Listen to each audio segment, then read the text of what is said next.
A message for my people. Nick Dad, baby. We the new label. Yeah. Come on. Yeah. Come on, son. Now this the black sheep sticking its home. I need a crib like I'm Gatsby. I need it. In hand, just understand my Pockets that deep. with nothing to prove. I ain't got nothing to do. They can't compete, and yes. I got nothing to lose. Back, It's baby. only I'm the one that's Nothing gonna like a good benefit. fist to set the tone. All things Veterans Minimum are at Veterans Minimum. I'm your host, Nick Dais. All things me are at Nick Dais 10 on social media. As we got the fucking amazing graphics, bro. You see those graphics, George? I'm glad that they've been adding him in during the show because I know the first week you had to add him in post. People Oh my weren't ready. God, does that No, the suck? team wasn't ready for week one. It was shocking to me. It's like we get ready. It's a brand new studio. It's week one and we're not running graphics. Nick has to do extra work, but I'm glad they figured it out now. Shouts to Isaiah and Yoni in the control room with the graphics. The guy that made the graphics, by the way, for this show is a stud, aka me making the graphics, baby. That's Good a job. good cut there too. Let's go. I'm excited, man. Yes. I'm excited. We got a special guest in the building, a Yes. former center for UNLV football. He is 2-0 as an amateur. I just jinxed Isaiah. Would you faded to black? Yeah. I'm going to leave that in there, bro. Yeah, especially And after I'ma the fly- week I'ma fly- one comment. I'm fucking preaching Yeah. that we're doing the right things. And I just and we go just, back to the bad habits. yeah, bad habits, Oh. bro. But I still love you, Isaiah. yeah, I'm gonna put his social media handle in there too, so people could violate him for hitting that. Also, an Eagles fan too, and an Eagles fan in the building. Go Birds. Let's get to the intro. UNLV football player, former football player for UNLV, he was a center. He is 2-0 as an amateur MMA fighter with a combined under 30 seconds in the octagon, just fucking steamrolling people. George. Never seen the second round. Never second round. He hasn't seen like 45 seconds in the cage. And a former PFF All-American at center, Yes. Will Kreitler. What's up, guys? How's it going? Hell yeah, man. Thanks for having me, man. Listen, I feel like us two, it was meant for us to do a show together. The missus, shouts to Emily, would always tell me like, yo, you and Will got it. This is before we got cool. Yeah. She's like, you and Will would like be best friends and talking football and shit. And then once we started talking football, I was like, yo, this is my guy. Got to get him on the show one day. And it was a perfect storm that we got you on the show today. Yeah, man. That's what like I noticed when I started with the MMA stuff is they don't all watch sports. Bro, how crazy is They that? just stick to MMA or boxing or whatever, but they don't care about football, which blows my mind. They don't care about anything. Yeah. They care about fighting. And the amount of times, George, at the gym where I'll try to, talk basketball or football, it's nobody. It's like Will, Anthony, Yeah. but that's it. But like Will follows and fucks with football the way we do. Yeah. Oh, I know. And I when know, we dude. when we get paired up, and so in jiu-jitsu, right, you do a warm-up, then your coach demonstrates like the move of the day, and then you're drilling it with your partner for like 30, 40 minutes, whatever it might be. And then you go into live rolls. Whenever us two pair up, we're not drilling nothing. We're just like, yo, bro, I can't believe the fucking so-and-so didn't cover, someone didn't score. Yeah, I get the preview of the Monday recap show, basically. Yeah. we get First to, dibs. Yeah, we get to shoot the shit Hell every yeah. Monday morning. Yeah. Every Monday morning, man. There's so much I want to ask you, bro, and I think it was perfect to have you on now, because everyone that listens to the show knows I've been talking about this for a while. You played for UNLV. I know George. You went to UNLV, right? I played at UNLV too, Nick. I played at mean, UNLV too, yeah. We're teammates. I didn't want to tell you this, but I was like, damn, finally Nick brings somebody on that validates that the boy strapped it up at the D1 level, okay, right? My bad, bro. There You was did. plenty of times where me and Will collided heads with each other. Yeah. Yeah. Like that's, And he's still feeling it yeah. to this day.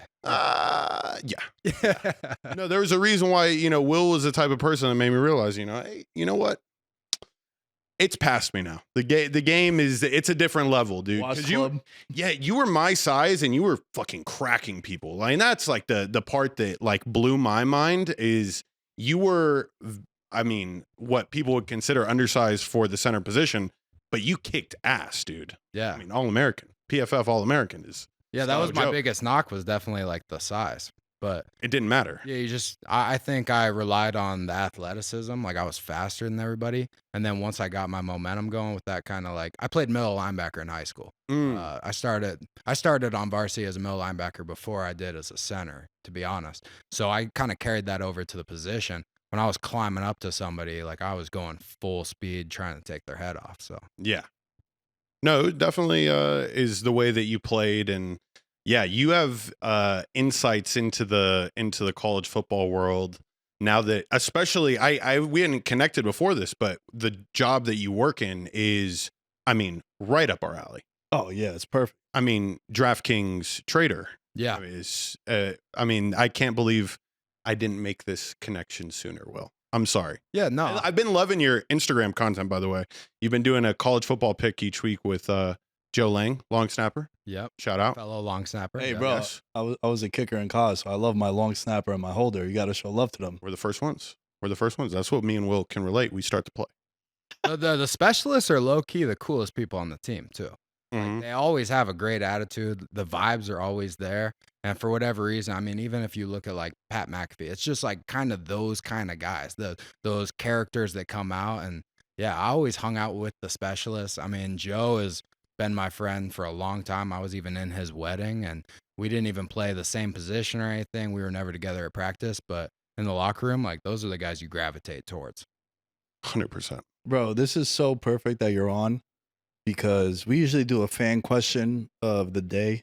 Shout out to all the members of the Discord, all the members of the Patreon, everyone that's been supporting the show. Again, please rate, review, tag us. Over 19,000 subscribers now. Oh, it was insane. On, I woke up to it on this morning. I was YouTube. like, Nick. Hell yeah, man. It's been It's good. happening, You know, we got a very good social media manager that's handling all of our It's business. happening, We get Nick. an It's ISO happening. on The shorts are my good. guy, The takes George. are good. I love it. All right. the hot It's takes. The hot working. takes. It's Yeah, working. listen, whatever drives the Yeah. the content up. But I have a question, and it's been something I've been very passionate about, especially since I moved here. Why doesn't UNLV have the #1 football program in the country? Or at least like a bona fide top 25 year in, year out. Dude, we have all these casinos here with the NIL. Like, we can't get these casinos to put like $10 million each, get a nice pool, and just buy the shit out of all these guys. Like, yo, the Shador Sanders of the world, the Travis Hunters. Hey, man, the 17-year-old, I think Williams is his Ryan name? Williams. On Alabama. Hey, Insane. here's $500,000. Come play at UNLV. It's a dope city. There's a lot of shit to do. If you're the stud quarterback on the team and you're 20, you know, we could find a way to get you into Hakkasan. We could do it. Why isn't UNLV the #1 program in the country? So I coached for UNLV for 3 years after I got done playing. Didn't make the league, so they brought me back as a coach. And what I noticed about UNLV is that it's always been a stepping stone. It's always, as soon as you start to find some success, you take that next big offer. But you're completely right in saying that we have all the resources. Like, there is no doubt we shouldn't be moving up to a Power 5 conference at some point, and we can put people on billboards. We can make them famous within the city. Now, the other problem, me and George were talking about this earlier, is that there's so many shows in town. Like, at Boise State, you're the only show in town. In Vegas, you got to compete with all these different clubs and Usher, Anderson .Paak, you know, boxing, UFC, and it's all happening on the same day. Everybody's got to make the choice. And oftentimes it's not a team that's playing New Mexico, like, you know, it's a whole nother thing if we went up in conferences, because then you start to get their fan bases, Yeah. which is oftentimes like when you start to see, you know, the capability of what Allegiant has done. I think that was a knock on us for a while too, was like, their stadium was 30 minutes from campus, and now it's like 15 minutes from campus, but it's where the Raiders play, and it's amazing. yeah, no college student wanted to go, you know, pregame and then drive all the way out 30 minutes to Sam Boyd Stadium. It was rough. So I want to push back a little bit. I just recently watched the U Part 1 and 2, because It Is What It Is has Michael Irving calling into the show twice a week. So he's a big feature in that. And you know, Miami University, obviously it's Miami. Miami has a lot of shit to do too. But when the football program was popping, they became the main attraction, which is why I've been thinking about this UNLV shit, because it's the #1 sport in the country. And Vegas is such a attraction in itself. If they were to develop, I don't disagree with you you're right in what you're saying that there is a lot of shit to do here. But like, bro, if they were in the Pac-12 and you get USC to come, UCLA, Cal, Stanford, all these schools, and then you're a top 25 team year in, year out, and you have the big name stars, I think immediately you could become the number one attraction in this city. It's also once a week. Yeah, I agree with you. And here's the thing. And the reason they're why winning, bro. The they're reason, good now. Yeah, they're 4-0 right now. The reason why I say the U is because like the U wasn't popping until the 80s. With like Schellenberger was his name, and then obviously the Jimmy Johnson came in after him, and there's Dennis Erickson, and they won all these national. Like they won 12 in 12 years. They won 4 national titles, so they became the attraction. We talk about this all the time in the NFL, where like Kansas City now is the number one attraction. It's like, who the fuck wanted to go to Kansas City, bro? No one. It wasn't like, oh, Kansas City's gonna be on prime time 7 times a year, but they get the quarterback. They're winning. Now it's, we need the Chiefs 7 times a year at the 8:20 Eastern time zone slot. So I think UNLV, if they have so much money, these casinos, bro. Like the Win makes like $4 million a day.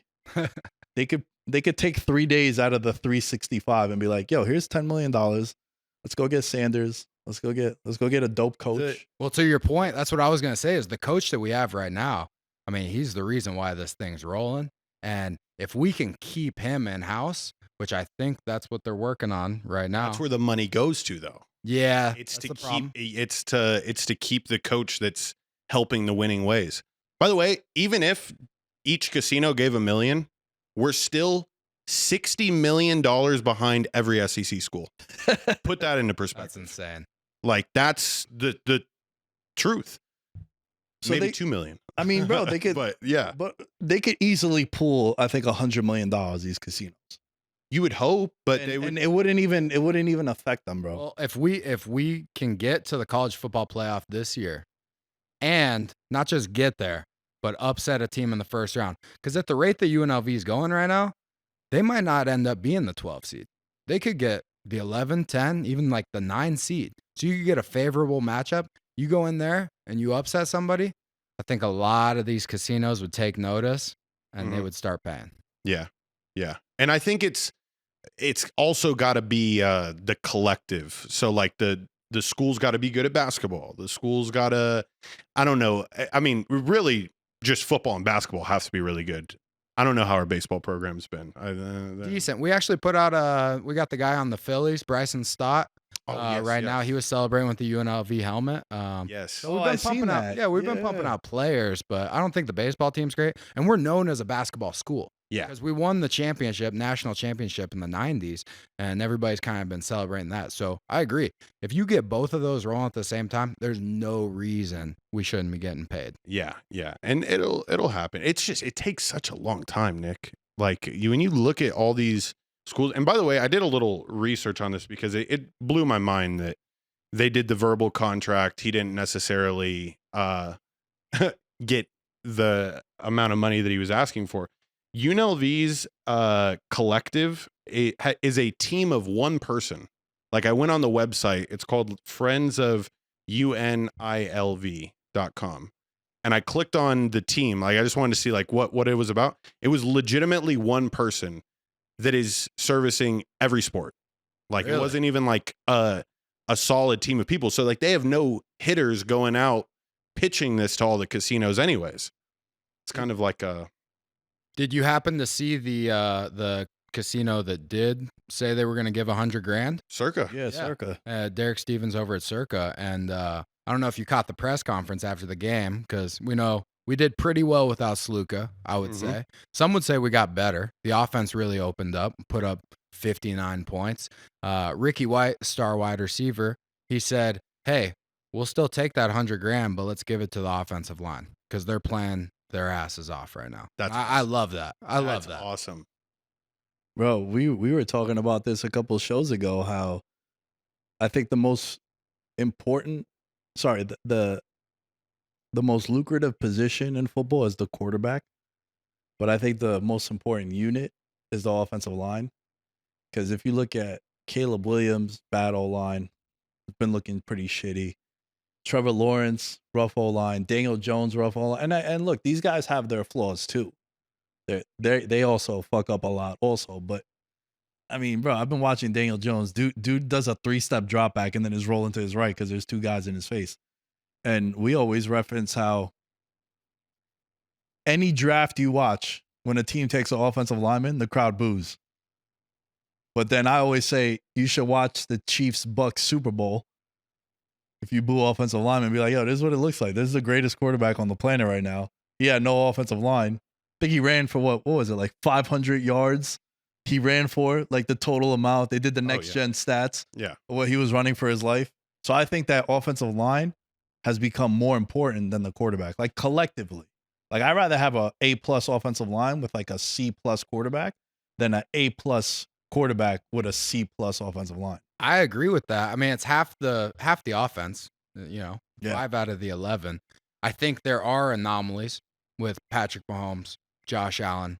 Maybe you throw Lamar Jackson in there. But outside of that, you look at some of these older quarterbacks and you see if they go in the game and they get a clean pocket, they can deal all day. They can pick apart a defense. I think that's what Stafford's missing right now. Yeah. I think it doesn't matter who he has at wide receiver. He can make it work. He just has to have the time. And especially with these older quarterbacks where you can't be running for your life. That's the thing that separates Mahomes and Allen is that, you know, they can make magic out of shit. And some of these older quarterbacks just aren't as mobile. So I agree. Yeah. I like how we've completely skipped over Aaron Rodgers' name and everything. Because that's just the level he's at now. Because he's definitely not able to escape the pocket anymore, but he isn't even a part of our conversation. Think about that. And heading into the season, we're glazing him. Yeah. I mean, look, I think he's played fairly well. Dude tore his Achilles last year, and I think he's been. I mean, yesterday was rough. Are you throwing the blanket on him? Anytime the quarterback for the other team has 60 yards passing and you lose, that was rough. And I don't even want to blame Greg Zuerlein, bro, for missing the field goal. Like, nah, dude, you gotta come on, Denver. 60 yards passing, bro. He completed the one pass to Sutton, which was a hell of a throw. Outside of that, he wasn't doing shit. And like this defense that is supposed to be the backbone of the team, it's been looking suspect. I was just at a wedding this past weekend and they found out what I do for work and they were like, "Oh, who do you like this week?" And I was like, there's no reason the Jets shouldn't be double-digit favorites in this game. The Broncos are terrible. Bo Nix has been terrible. And Aaron Rodgers is starting to, pick things up. He didn't get to play with this team at all last year, so they're building that chemistry. And then they went out, laid an egg, and luckily I was driving out of town already. I was on my way. I gave them some college winners on the day before. But yeah, I got out of there quick. But yeah, I mean, I would like to throw Rodgers in that discussion, what I was just saying. I didn't want to leave him out because he is the type of guy that can sit in a little, 3-foot circle and just call audibles and just scheme stuff up. So True. I mean, bro, we could start with that game there, man. Like the fucking roller coaster that the Jets are, and they were my Super Bowl pick coming into the year. And that's like a game you gotta win. You also had extra time to prepare because you played on Thursday. You had back-to-back home games. Denver traveled to Tampa, then went back to Denver, then came east. So they've been doing that shit. And yo, how is it that Garrett Wilson and Breece Hall look better with Zach Wilson at quarterback than they do now with Aaron Rodgers? Bro, I was just talking to my friend about this earlier today. Like Garrett Wilson, the things he was doing last year, I was like, oh, just wait till he gets a quarterback, right? And now we're all starting to look, we're like, maybe this isn't the guy we thought he was, right? I mean, bro, Breece Hall was going, what, top 4 in fantasy? Oh, 100%. Top 2, maybe behind McCaffrey, people were taking him. And Garrett Wilson was like the 7th receiver taken off the board. Like these guys were gone by like the 18th pick in a 12-man league. Like they were out. And it's unbelievable, dude. And Rodgers still has flashes. Like I have a lot of Jeff friends. Of all my friends, the majority of them are Jeff fans. There's only like 3 Giant fans that I have. And I'm like, yo, he's made like 8 throws so far this year, even in the loss to the Niners, that you've never seen a quarterback have. Yeah. Like even yesterday, he threw a fucking beautiful pass on Surtain to Garrett Wilson. And you're like, bro, then you're looking, they can't get first downs. It's always 3rd and 10. Yeah. Always 3rd and 10 with the Jets. And I get that it was raining, but the other team also plays in that weather too. Right? Like the other team, it's not just raining when you're on offense. Their offense is getting the rain also. And it was just concerning, bro. Like that upset me. I didn't bet it. Felt like it was fishy. It was I told you it was my toxic one. I hope you didn't bet it because I put it as my toxic one. You did mention that, yeah. I said this is the line that, you know, to me, it's A-Rod at home. I didn't know there was going to be bad weather, but that kind of like solidifies that I'm a genius. But I did not know that ahead of time. The Jets just aren't all that. And I think it has to do with Robert Saleh, dude. I think he's tainted. Like there's something about his aura and the way that everything operates in that organization where it seemed almost like in that Hard Knocks that Saleh gave Aaron Rodgers the keys to the team. And then he was like, after 4 plays into the season last year, he's like, oh shit, I actually have to do my job the rest of the year. And now he's like officially handed it over to him. And it's just, I don't think he has control of the locker room. Yeah, I think A-Rod runs it. And that's it's not where you want to be. That was my biggest concern in backing them. Because I don't know if you do this, but like we talk about the feeling dumb theory. Like if you're holding a ticket on someone, do you feel dumb or smart holding it? So like you look at the AFC, right? The obvious play is to take the Chiefs. They're at least in the AFC title game since Mahomes was there. You have Andy Reid. It's like if you're holding any other ticket but a Chiefs ticket, you feel pretty stupid in the playoffs. Yeah. It's like I like the Bengals this year. I like the Jaguars this year. I like the Jets. And I'm like, I feel like this guy's going to rip my heart. And I've already called Mahomes the greatest quarterback of all time. I'm like, Yes. I don't need him to play his whole career. Like what he's done in 6 years, no one's ever done. So do you ever feel that way when you're betting in whether it's a fight, a game, a prop? You're like, I just feel really stupid holding this. Every time. That's me every time. I'm just like, there's no way this guy can keep doing this. And then I'm always just like, at the end of the night, I'm like, why did I bet against him? But that's why I loved last week. You guys had that $1 million better on. And he was like, this is the only person in the NFL that I would trust with my $1 million. And I couldn't agree more, right? Like if you had to pick someone, you're not picking, Andy Dalton. You're not picking Dak.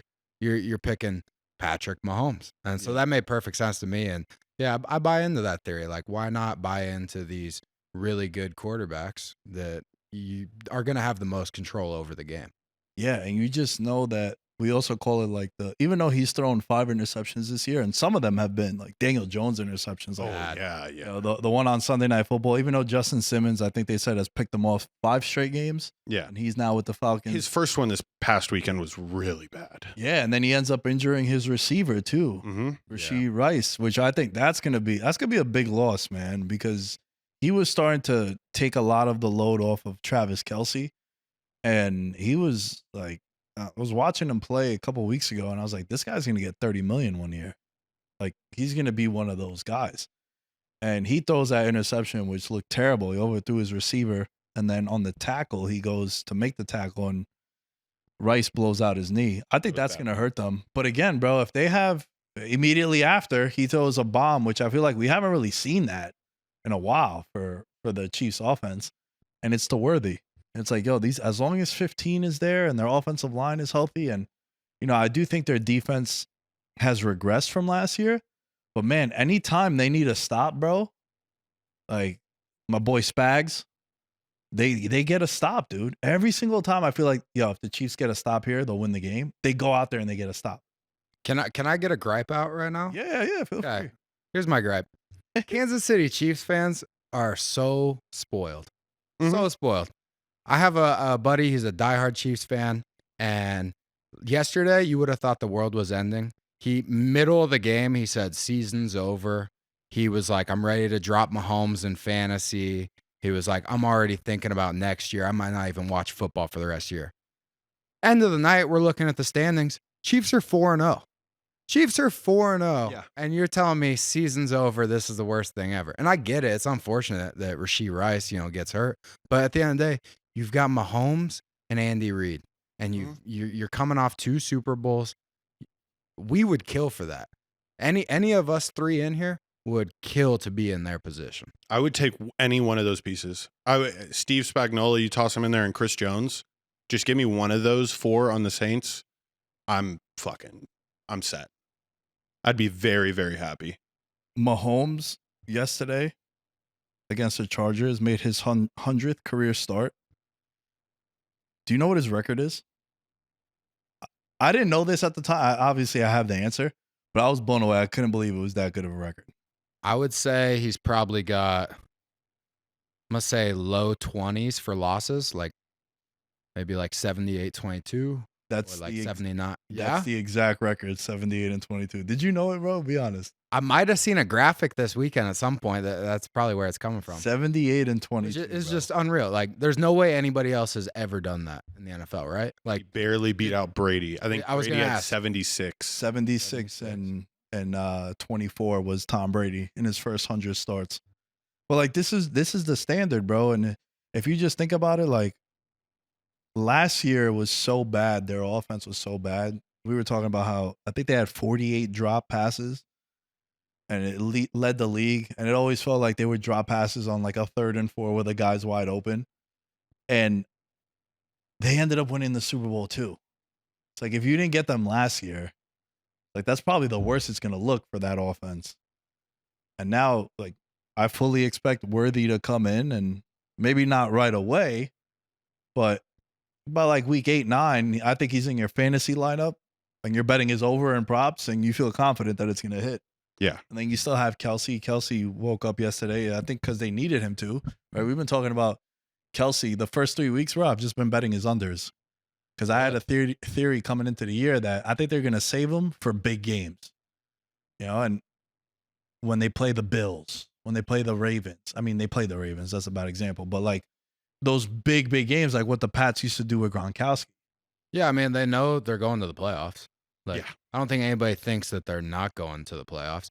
And that's what's so funny about it all is we're sitting here talking about Patrick Mahomes doesn't look like himself. That first interception in the game was terrible. That's not on anybody else but him.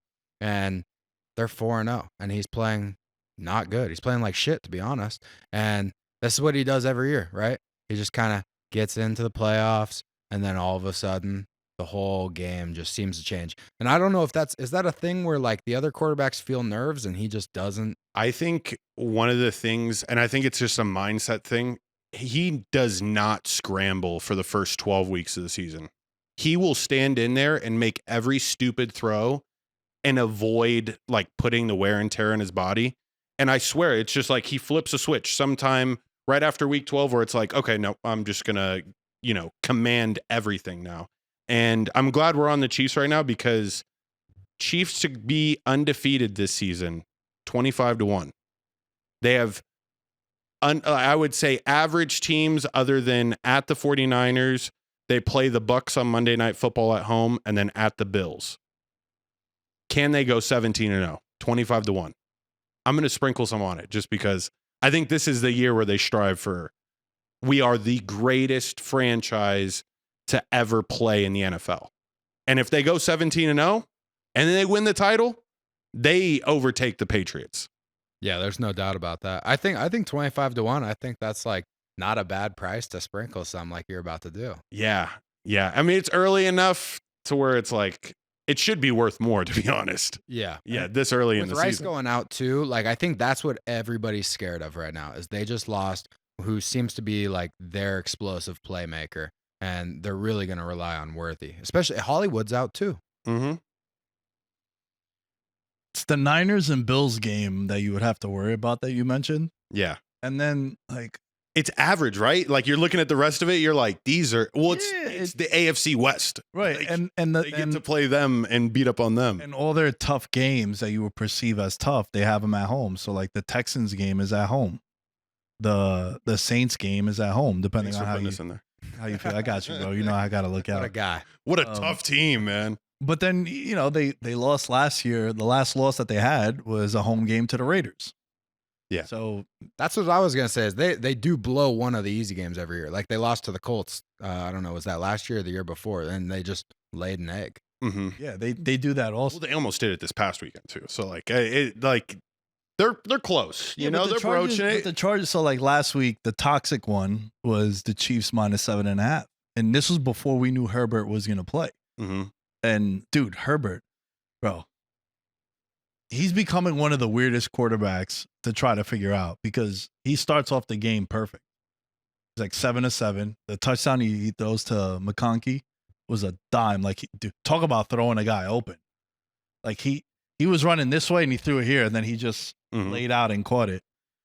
And there's other times where he's just missing wide open receivers, or he does like the stare down. And I think he has such a great arm that he feels like, I'll be able to get it there. And that's why I think he gets in trouble. Because dude is like, he's like if you were building out a quarterback, like that's the guy you want as the guy. Yeah. I think the difference in that game, honestly, came down to Mahomes was able to manipulate the pocket. He was able to move around. And I think Justin Herbert was pretty banged up with that ankle. And his offensive line was not doing him any favors. But he just didn't have the ability to kind of slide out to the right or left and wait till these guys got open downfield. Yeah. And it's well, I think I saw the stat. I think the Chiefs have won the last 11 matchups against the Chargers. It's just complete domination. Spags is just a defensive coordinator that I think should go down in history as just one of the, I don't know, most timely defensive coordinators of all time. Like every blitz that he dials up on a third down is perfect. Like rarely do I ever see the offense prepare for what he's about to bring. So they're set, dude. They just got to score 17 points. Yeah, I love that dude, bro. Like when he was with the Giants and he started the whole NASCAR package, where he was like, yo, you know what? Stand up. Yeah, everyone stand up. And also defensive tackles, when it's third down, we want you off through. We put OC, we put Strahan, we put Tuck, and just fucking rush with 3, rush with 4. And then from there, all the DBs were never good. But when you have 2.5 seconds to throw, Aaron Ross looks good and Corey Webster looks good and all these guys look good. The glory days. And then you see what he does in the playoffs, dude. Like he just shuts shit down. Lamar shut down. Josh Allen shut down. All these guys come playoff time. Miami, I know the weather was like the coldest game ever. Still, just shut down. You ain't gonna do nothing. And he turns it on when he needs to, man. And he's fucking. I agree with you, bro. One of the greatest defensive coordinators ever. I think now he has 4 championships as a DC. Mm-hmm. And you know he went to. I always talk about this. Let me ask you this question: do you feel like some coaches can't be Batman? They got to be Robin. Like they're amazing coordinators, but they're kind of shitty as coaches, like head coaches. Yeah, absolutely. Yeah, and like for whatever reason, I mean, Spags has been primarily DC, and he's been killing it as that, and hasn't like tried to leave the Chiefs for any reason. I think he's comfortable where he's at and knows his role. So yeah, I absolutely agree with that. Bro, that used to be my take with Bieniemy. When like Bieniemy first, after they won that first Super Bowl, and everyone was like, he should leave to be a head coach. He should be. It's like, what? I'm like, why? Like, I get it. You want to be a head coach, right? But your value is never going to lessen when you're the OC for the Chiefs. You're always going to be of high demand. Why go and take a job, say at the time, like he goes and he takes the Giants job, for example. Hey, you're going to go and coach Daniel Jones and you'll be the head coach and you win 3 games and then you'll be fired in a year and a half? Nah, bro, stay as the coordinator. Your value's only going to increase. And then when the right job opens up, like a Houston job or if maybe even like a Jacksonville, depending how you feel about Trevor Lawrence, like or a good position opens up, then you go. Philly might need a new head coach soon. Yeah, we're in the market. A little couple talks. I mean, this is what Dable did, right? Yeah. And everybody viewed him as this great coordinator, and he was super hot name on the market, and then he goes and pairs up with Daniel Jones and the Giants, and his stock has fallen a lot. So exactly what you're saying. And it was the perfect storm because we kept talking about how Josh Allen, that first half of the season when Daboll left, kind of struggling. And I was like, yo, he lost his coordinator. And then you look at how he turned Daniel Jones around in that first year. Mhm. You're like, holy shit, bro. Is Brian Dable the greatest coach to ever live that no one knows about? And then, of course, it hasn't transpired that way. But at the time, it kind of made sense. Like Josh Allen loses his coordinator, and now they got Joe Brady, and that's really helped them again, getting the running game going. How do you guys feel about Harbaugh? I think he's got the boys headed in the right direction. They're running the football. They're building the offensive line. And before you know it, the Chargers, I think the Chargers are legit a year away from being a organization that will upset the Chiefs for the first time in what? It's got to be 8 years? No. What was the last time the Chiefs lost the AFC West? Because even before they had Mahomes, Alex Smith was dominating the AFC West. I believe they've won it 8 straight years. Okay. I think. I'll pull that up right now. Yeah, no, I think he's got them on the right path to be the next division winners. I'm pretty confident in saying that. Yeah, the culture seems great. Like he loves Herbert. I don't know if you guys have seen the videos He's like with him. too into Herbert. Man crush, yeah. Right? Yeah. Yeah. The problem I think with Harbaugh is that at the end of the day, he is a football meathead kind of guy, and that can sometimes get you into trouble. Like even the fact that he's been playing Herbert the past couple weeks when Herbert's clearly not healthy, he's not himself. Like it's cool that you're toughing it out, and like the guys love to see that. But at the same time, we're talking about your franchise quarterback. Like there's no question Herbert is a franchise quarterback. Just like you were saying, if you're going to build a quarterback, you want it to look something like Herbert with those long arms. You can throw the ball a million miles an hour. It's like, maybe you want to be smart with that. And I think Harbaugh sometimes just gets in that, like, he's a football guy. He'll tough it out. Yeah. Yeah. And I don't think that that's like Justin Herbert style. I think he's trying to adapt to it. Like I can see Herbert like losing his ego in a sense. I think when you're a quarterback in Los Angeles, there's like this, I don't know, aura that is just presented to you that now you must uphold like this status type. Oh, I'm too cool for school type of shit. And he did the same stuff at Oregon too. I mean, you only go to Oregon if you like to fucking be swagged out. So his personality and Harbaugh's personality, like they definitely don't mesh. But I think they're starting to learn how to make it work. Maybe they complete each other. You know, maybe it's the yin maybe yang. it's the yin and the yang. You're right. Yeah, you're right. Damn. Way to save it. But that's think, good. I like your take though that they are just like a year away. They've shown like I mean I'm surprised personally at how good they were for those first like couple weeks of this year because I thought it was going to take a little longer. I mean I wasn't overly impressed with the signings of J.K. Dobbins and Gus Edwards, and J.K. Dobbins is playing his ass off right now, playing the best football of his career. I hope he can stay healthy because it's fun. And Harbaugh picked him up. He was like, this guy was kicking my ass at Ohio State. He was like, well, I'm gonna take him. And so yeah, I think he's got them headed in the right direction. Bro, one thing about Justin Herbert, you know how we talk about system plays and must plays and all that, and if he's catching more than 7, 8-2 in his career, really gotta. Bro, you don't remember that? You don't remember that Thursday night football game where he like ruptured his spleen, but he stayed in? Yeah. And they covered the 4.5. I had the Chargers. Like that was one of my biggest bets. It was the first year I came out to Vegas. They were playing the Chiefs, and it was in Arrowhead. He threw a pick 6 in that game also, but he covered the 4.5, and like he like ruptured his spleen. He was like, he got fucked up bad. But I was like, that boy stayed in there for that 4.5, baby. He's low key a dog. Now that you think about it, and like with that stat right there and everything, like yeah, man. As a dog, there's certain guys like I used to love betting on Andrew Luck as a dog, Phillip Rivers. You give me more than 7 with those guys, doesn't matter where. Rodgers. Now again, Rodgers very rarely would he see a 7-point underdog, and then his counterpart Mahomes as an underdog, 87% against the spread, 7-1-1. Insane. Only Lamar Jackson 12-2 as an underdog. Like this is ready for this. Bo Nix 3-1 as an underdog against the spread. 75% against the spread, baby. You were a Herbert truther, right? Like the past couple seasons, like betting him to win MVP at long odds. I bet him MVP year 2, 3, and 4. This is the first year I didn't bet Herbert for MVP. I didn't think the weapons. Yeah. Also Harbaugh coming in, they want to establish the run. He loses Keenan Allen, loses Mike Williams. I didn't think that team was going to put up big numbers, and I think this is what I thought they would do.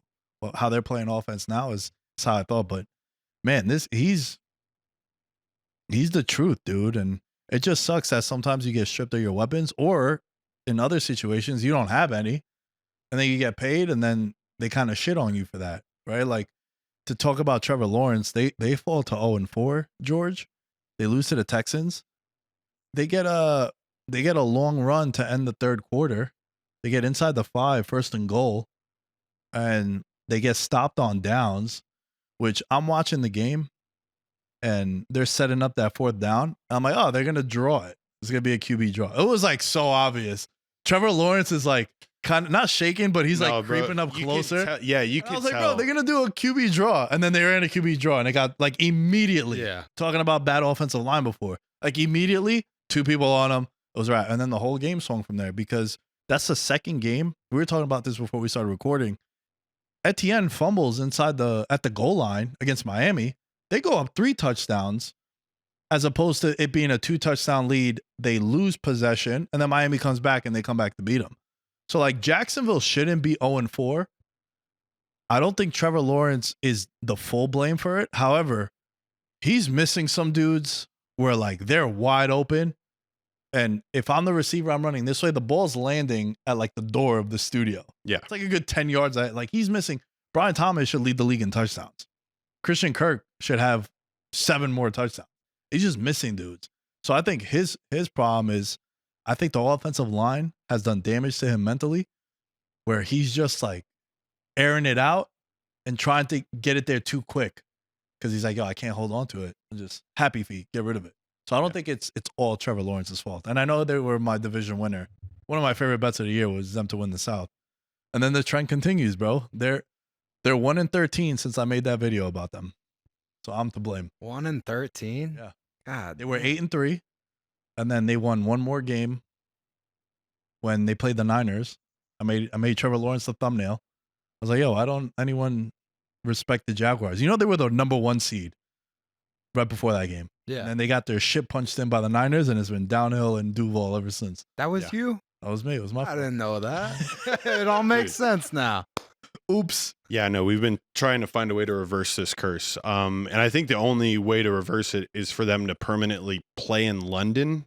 Like, they just are really good in London. So Just move to London. Just move the Jags to London, the London Jaguars, and yeah, it'll fix the curse, Nick. We got to start the petition. Yeah, they're not good. They're not good. I've been saying this. Doug Peterson's just visor with the reading glasses look on the sidelines. It's just not promising to me. Like, I don't know. I just feel like the game's moving at a different speed than he used to be able to keep up with. It looks great when you're winning. Yeah. Yeah, like when he was in Philly wearing the visor, like, yeah, that was the move. I just think his brain was a little sharper back then. And dare I say, just Clemson quarterbacks cannot get it done in the league. It's just, they're starting to not translate. Or they translate at the beginning and then they fade. Like, what is that? You know what I was thinking about? And I would love to hear your guys' thoughts before I give mine. I feel like we need to start excluding the best year someone's had from like who they really are.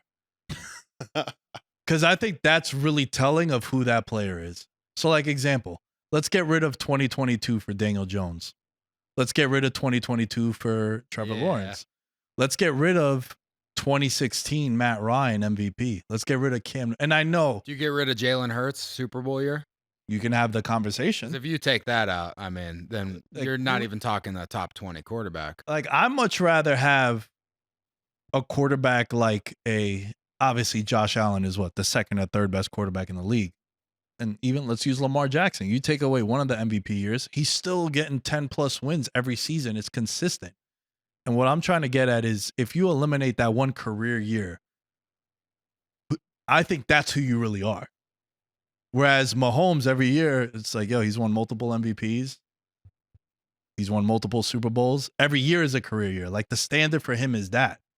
You know, you take away the 50 touchdowns that Brady threw, he still has like 340 touchdown seasons. He's still that guy. So to me, I feel like I'm going to start weighing that a lot. Like, I'm not going to get too crazy over that one career year you have, because I think that's who you really are as a quarterback. It's the truth. It's the truth. I haven't heard this rant anywhere. I feel really proud about myself right now. I like it. It's got my wheels turning right now. Yeah, bro. Start thinking. I'm telling you, start thinking about the good quarterbacks that you've seen.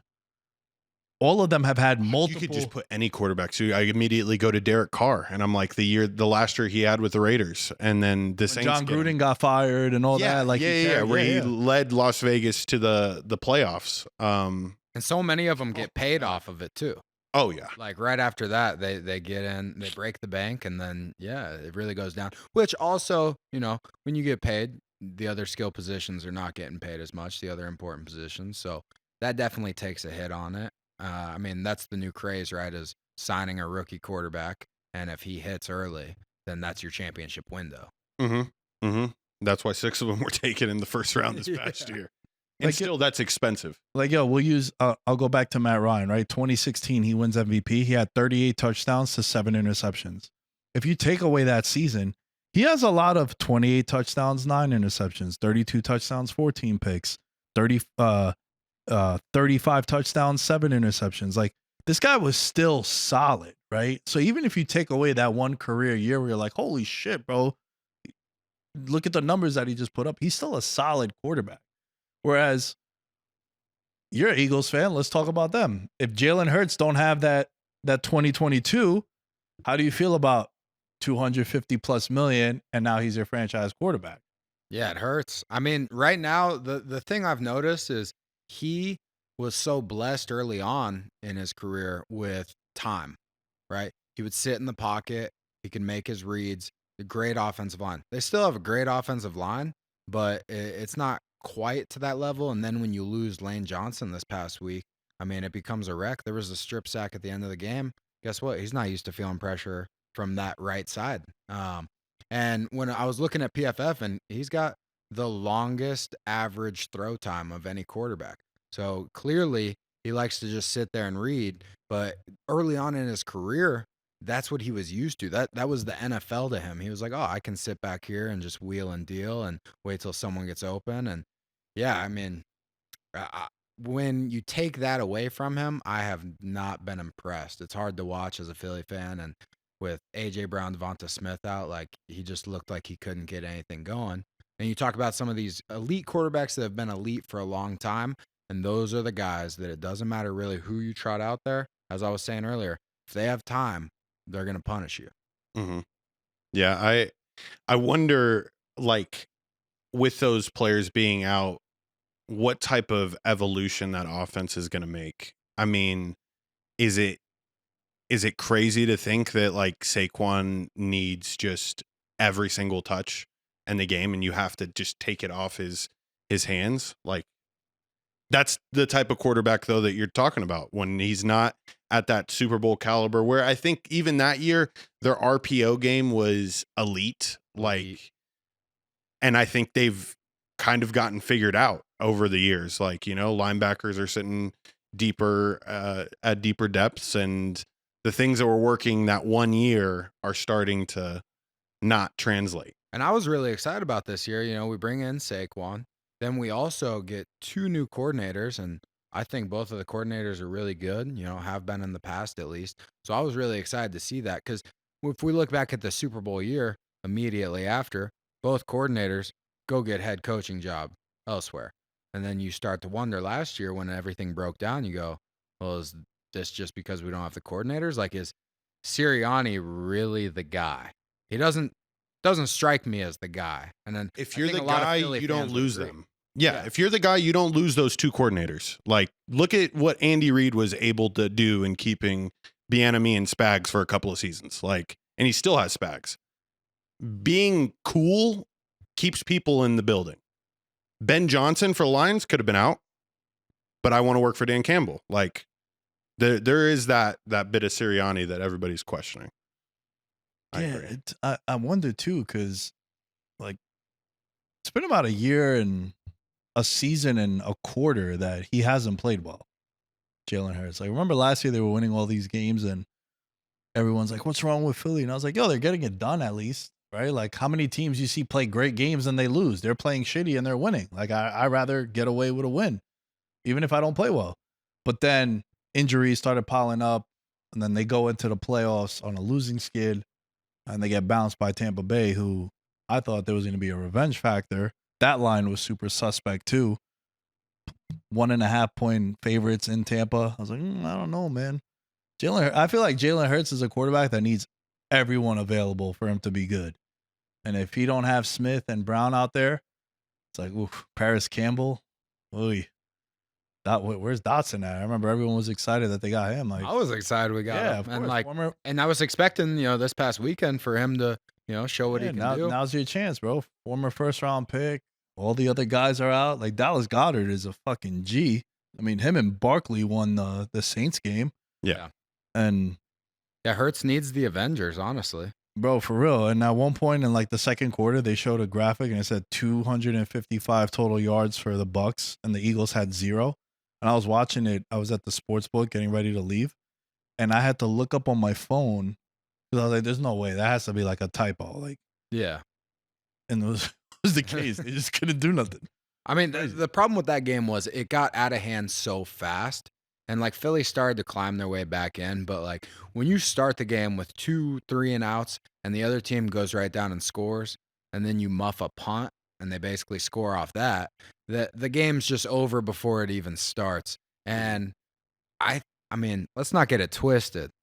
When the Eagles are healthy, when we've got Lane Johnson, A.J. Brown, Devonta Smith, I mean, that's a team that can go win the Super Bowl. I don't want to get that, don't get that lost, right? Mhm. The team that played this past weekend is not the team you're going to see in week 8, 9, 10.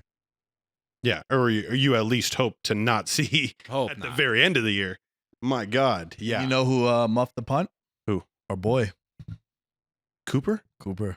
They got him returning punts? Yeah, he was. Apparently there was he's like a lockdown. He's a fucking. They got to put him out there. Did you see the muff, though? Like, why it happened? yeah, and also the other He guy. got blocked into him. Yeah, the other Yeah. guy also like defended Cooper. Yeah. It's like, dude, you're a white DB. We gotta like, Highlight plays. We need something. yeah, we're already We the need minority in that situation. We I gotta felt like get there were going. a lot of muff punts this weekend in general. Like there were multiple games. Like I'm watching, Red Zone going through, and like I'm just like muff punt here, Vikings muff punt there. Like it was happening all over. And I remember at UNLV, we got to the point when I was coaching, we couldn't catch a punt. We ended up just putting out just some little white guy that we just knew he was going to secure the catch. We were never going to return a punt, Yeah. but we could just trust him to just fair catch and Fair not catch, not no drop muff. Find it, catch, boom, blow the whistle. We live to fight another day. Man, I didn't know they had Coop back there returning punts. Stud athlete. I mean, yeah, versatile. That's your guy? No, I'm upset that they aren't playing him and Blankenship together to form the white duo, dude in the lockdown. secondary. Yeah, they'll never see him coming. I picked him to win defensive rookie of the year. Did you really? Yeah, just because I was like, What are the odds on that? 16, 18? Entirely too low for a player that's not Oh, getting. now he's like 350 to 1. Yeah. it's Like, quiet. after week 1, they were like, "Oh shit, he doesn't play." No. Yeah. It's quiet for that. I mean, dude, you mentioned something interesting. How crazy have these fucking field goal kickers been They're automatic these days. from like 58? Just The only one that's not automatic is Justin Tucker. which is wild. R.I.P. Yeah. to that career. But It's I had- changing the game. But I had I bet the Falcons -1.5 on Tuesday last week. And we always talk about it. We have the segment at the end of every Monday show called Monday Winners. Sometimes the best line, and you know this being in your field, sometimes the best bet to make is on the Monday and Tuesday prior to the week. Even if you're putting your money aside, or it's leaving your account, or you go to the sports book and you lay the -110, bro, that might be the best line you'll get. So then the line closes at 2.5. Young Wei Koo goes out there, hits a 56, 58 yarder. I'm hyped. I hit my bet. I look at the graphic. The graphic was -2 when we gave it out on the show. I'm like, God damn. Because we gave out the pick on Wednesday. But the Monday winner was -1.5 because we saw them lose on primetime. And that's like one of my favorite spots. You're a betting guy. Let me ask you this. Is there something where like we were joking around before about like an auto play? Like one of mine is if a good team loses on prime time, I always back them the next week. Like I just like good teams that I think are Super Bowl contenders.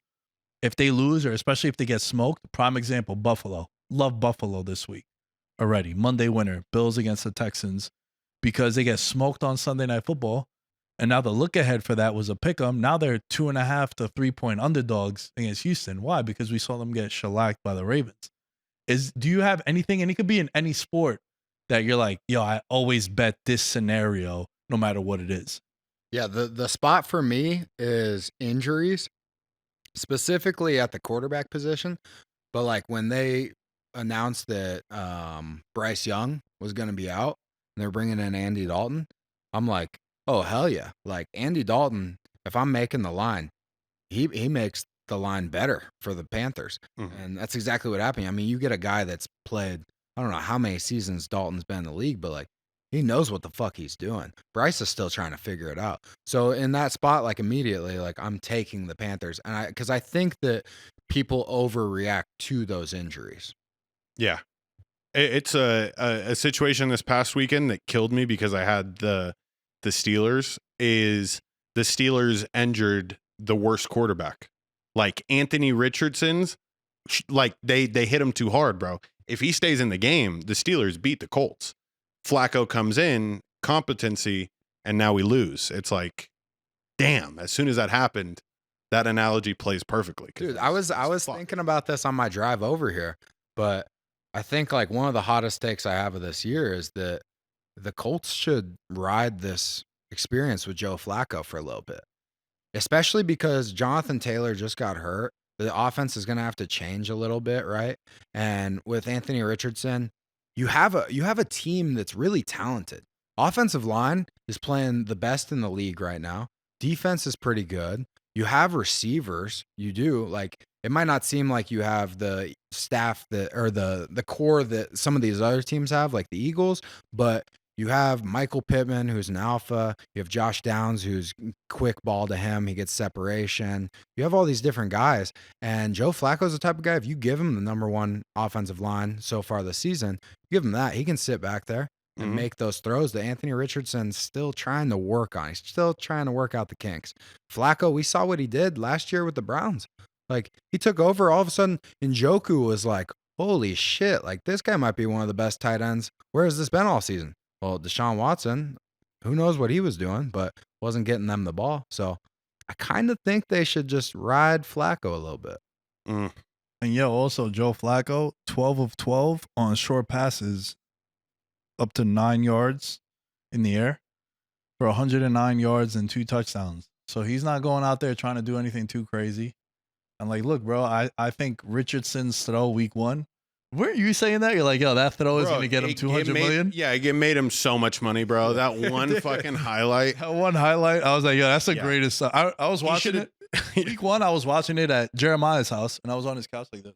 He made that throw, and I was like, yo, what the hell? Because he slipped in the pocket, threw like 60 yards, and then the next day, Next Gen Stats was like, it's the longest throw in the air in like 20 years in the NFL. Like, it was something outrageous. And he didn't even have a good game. No, he didn't. Like the highlights of that game. Oh, bro, between that insane. And the touchdown to Downs over the middle, you're like, this guy's the greatest quarterback you've ever seen. Yeah. And then again, last year he got hurt before week 5. This year he gets hurt before week 5. He's still such a raw prospect that it sucks that this guy is this. Now it's becoming a trend. Low key, like a Zion Williamson type career. Wow. I like that comp. Where he comes in, he's supposed to be this stud, injury. But highlight plays. Yeah. You remember when Zion stole the ball from your Knicks player. I forget what his Knox. Yeah, that's when I was like, yo, it's R.I.P., bro. Yeah. I'm like, yo, it's a wrap. We got to get rid of this. Dude, the windmill dunk. Zion's good. Pelicans are fine. No, they're not. They're not. The problem with both of those players is like a guy like me, I just fall in love. Yeah. I do see those highlights. Yeah. And I am like, dude, if you can consistently do that, like, who can stop you? Dude. Yo, that's a good one, bro. Because it's so true. Because you always think about like the good. You think about the good, like, damn, bro. When they're on, whoa. But they're never on. You overlook the bad, you know? Yeah. Fuck, man. That was a good one. I like that one. That's a great one. Definitely clipping that for you, George. Yep. Definitely clipping that. Another game I want to discuss. Thoughts on Minnesota. I mean, talk about being the talk of the town and showing up. Good call on your end. Yes. Yeah, The Bills didn't do it. Yeah. So I was halfway there, but the Yeah. Vikings. Nah, but dominated. us two, we kind of had a friendly wager-ish. I mean, we didn't really agree to anything, but that was like a head-to-head, and you beat me on that. I was on the Packers prior to Jordan Love coming in, and then when Jordan Love got ruled in, I was like, okay, it's cool. But then again, as a bettor, I noticed the line didn't move, and I was like, I should have picked up on that more. Yeah, I think the books expected him to play based on some of the reports that were coming out. Seemed like he was going to play, and if he didn't play, it would be similar to him. Like Malik Willis is good enough to be a 80-70% Jordan Love, I think was the idea. And like when I watched that game, like Jordan Love didn't look right. He was missing easy throws. It seemed like his base was still a little compromised. Like I remember he threw one to the tight end and just sailed it right over his head. Made the right read and everything, but just couldn't get him the ball on an easy pitch and catch. Yeah, in the first half, it was definitely shaky. That was my trust slam pick of the week. And again, we went head to head on that. Yeah, that first like quarter and 3/4 was rough in that first half because he was like one hopping balls to guys wide open also. And I think it took a while for him to get comfortable because then you look in the second half, you know, in the final 15 minutes, he had 3 touchdowns for 202 yards. But in a defensive style that was allotting that. Well, you know what I mean? so Like they weren't going to take any risks. Sure. They were playing like the prevent and they were up 2 scores. I get that. But I think yesterday's game showed that this is why some people are concerned about Sam Darnold. Because when the Packers started building momentum, you saw a lot of that jet shit that he was doing and strip sack fumble and missing reads and turnovers. Like that was the thing for me that at the end kind of like I was like, all right, this is why they might not be that team. I know they're undefeated, but they were hanging on, man. They were hanging on until the end. Like Green Bay, I don't want to say should have won that game because they started with such a deficit, but do you think that the Vikings are legit? Because I'm all in on them. Like I think they're the real deal. I think that defense with Flores, he's dialing them up. Like when they played the Texans, I was all over that because I thought with him Stroud still being a young quarterback, I was like Flores is gonna throw everything at him, like and really make him uncomfortable. I think he does a good job of that. Darnold's playing good enough ball. They don't even have Hawkinson. They just got Addison back, and he got 2 touchdowns. And you're telling me they're bringing in Hawkinson in like 3 weeks, probably? Yeah. I mean, this offense isn't even where it's gonna be. I think they're legit. Mm-hmm. And can you like just go back to the beginning of the season and if JJ McCarthy was in this same exact offense, you don't get the same result. You would not have got the same result.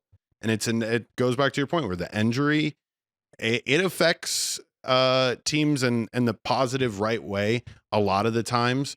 Because this public opinion on the rookie should be playing is bullshit. Like Drake May's next. RIP to his career, you know? He's going to win, 2 games with the Patriots? They will start him. Yeah. And he'll have 9 chances. It's that. And then also, is this guy going to get sacked 50 times and hit 100? And then he gets happy feet?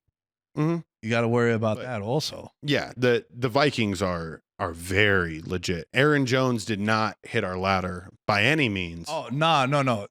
That I know you were traveling, coming back, but bro, him and Achan was like, it was deja all the vu. looks in the world, dude. They were trying to get him, like, because we do a anytime TD parlay every week.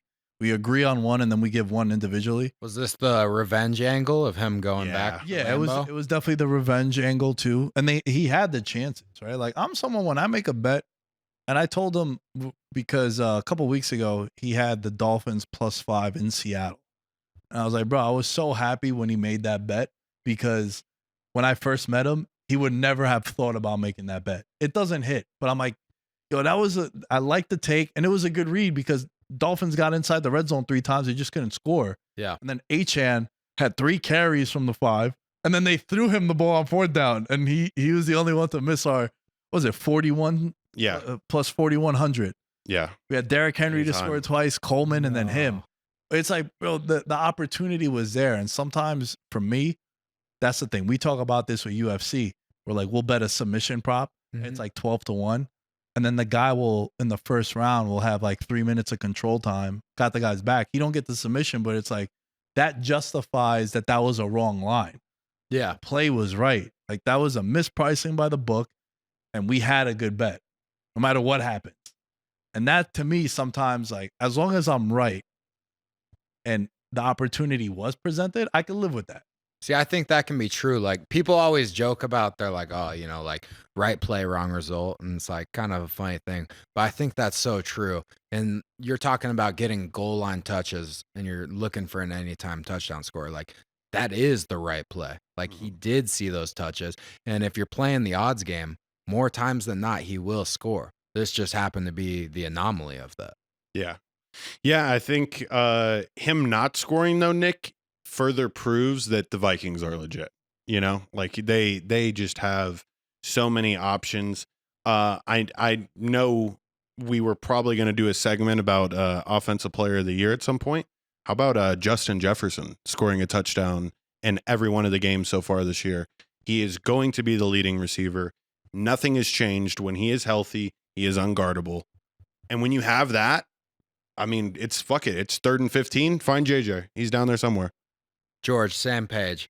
Because people are saying right now in the season, like, Darnold's probably like would be the MVP through 4 weeks. And like, I couldn't agree more. I think it's more Jefferson than anything. Yeah. Especially because Addison was out too. And like, Jefferson's carrying that load. And he's one of those position groups where I don't think there's an argument right now who the best receiver is. You could say CeeDee Lamb is pretty close, but I think Jefferson is the unanimous number one. Any quarterback would want to throw to that guy right now. Yeah.